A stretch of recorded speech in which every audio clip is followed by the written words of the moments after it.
The West Philippine Sea has been surprisingly quiet over the past few weeks, as a lull has settled over the rivalry between China and the Philippines.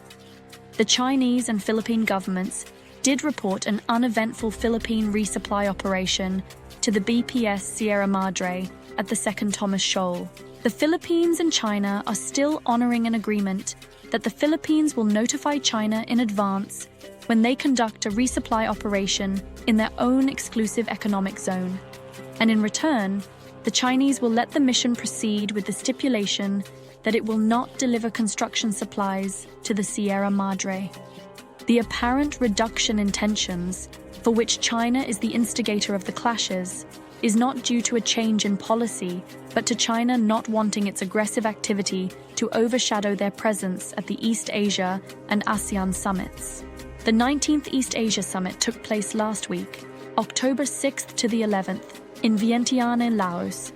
The Association of Southeast Asian Nations, or ASEAN, hosted the meeting, merging their respective summits into a single meeting location, with many of the same participants attending both conferences. The relatively quiet conduct of the Chinese in the region appears to be a continuation of a tactic they used earlier this year to prevent China's aggressive behavior from disrupting the ASEAN Regional Forum Foreign Ministers meeting in July 2024.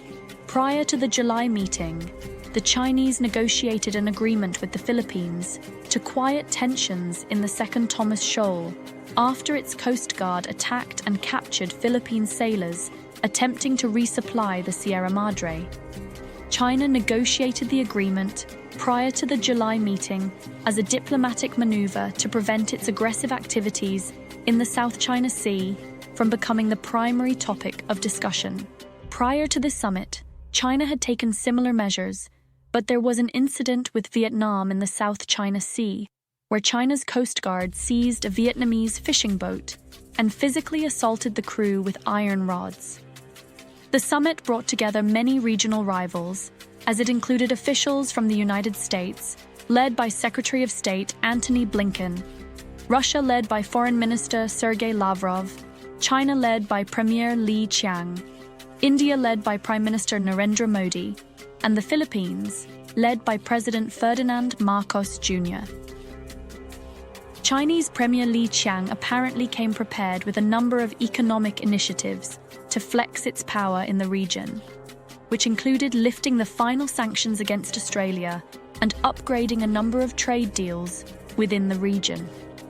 China's actions served as a reminder to the rest of the region of its economic influence, a stark contrast to the United States and its allies, who made no such offers and were caught off guard by the Chinese premier.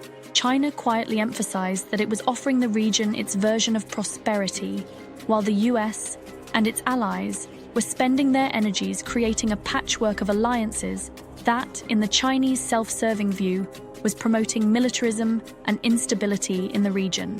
Philippine President Marcos Jr. bristled at the actions of the Chinese government, offering so many economic agreements to the region and presenting itself as the supporter of Asian stability, but said that China was taking no responsibility for the turmoil it has caused his nation and the region by its illegal claims and actions in the South China Sea and the West Philippine Sea.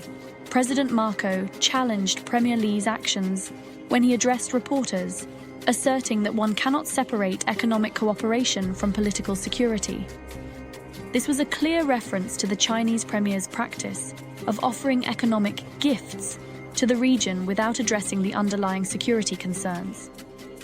The Chinese responded by stating that they settle differences based on historical facts, seemingly referencing their dubious historical claims over the South China Sea. President Marcos Jr. also urged the ASEAN nations to persist in formulating a maritime code of conduct in Asia, with the aim of securing an agreement that China would accept, thereby averting the frequent clashes between the two nations. In 2022, ASEAN agreed to prioritize this agreement, but it has not made any significant progress. Marcos highlights that the organization is still unable to reach a consensus on the definition of self-restraint, which is China has shown none with its use of water cannons, ramming ships, and harassing fishermen in any country that does not acknowledge China's undisputed ownership over most of the South China Sea. The Philippines and the United States do have a defense treaty that dates back to 1951, and it does provide the Philippines with a significant level of security in its routine clashes with China. The problem lies in the United States' failure to provide the Philippines with clear guidance on the level of tolerance they should expect from China before taking action on their behalf.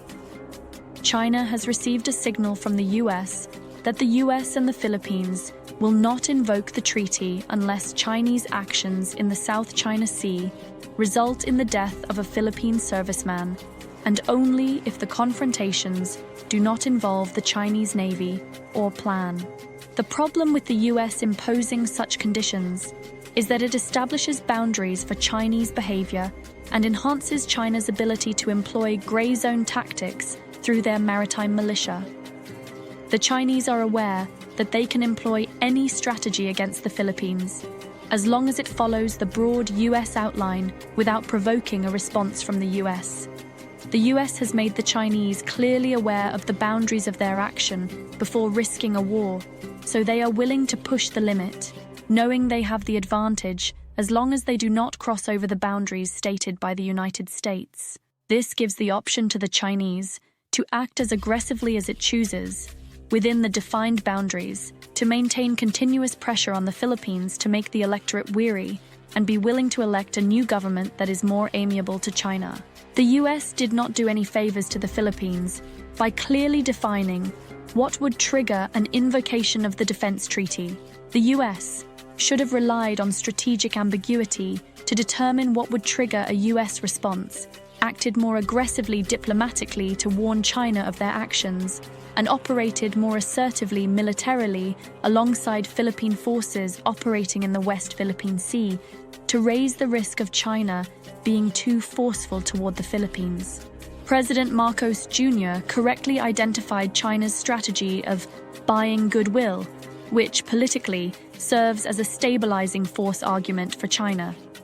However, Secretary Antony Blinken lacked the necessary preparation to counter China, despite the US providing more direct foreign investment in the region than any other country and highlighting the political turmoil China is causing in the region.